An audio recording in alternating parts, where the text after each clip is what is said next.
So, Cathaoirleach, I want to raise the issue that I believe warrants urgent attention from the House and from the Minister. Last week, a young mother named Grace died by suicide after spending more than a year trying to be reunited with her infant son, who was removed into care shortly after his birth.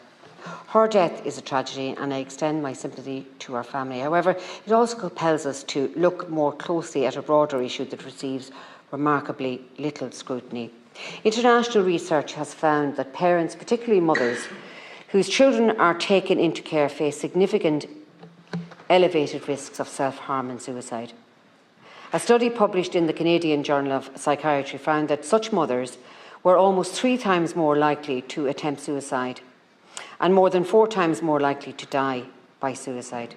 Similar findings have also been documented in the UK and Wales. This raises a very basic question. What do we know about this in Ireland? Does Tusla have data on the deaths, including deaths by suicide, of parents whose children are in care or subject to care proceedings? If not, how can it meaningfully assess the impact of child removal on parental wellbeing and mortality? Has any independent research been commissioned in this jurisdiction to examine this issue? If the answer to these questions is no, then we must accept that Ireland currently has no reliable way of knowing how many parents may have died following the removal of their children.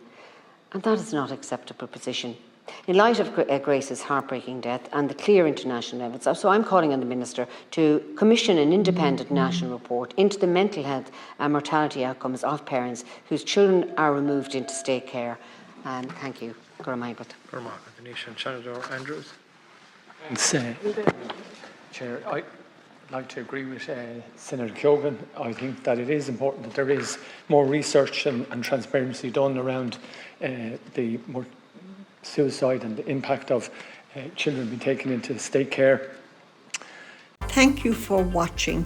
Please like and share.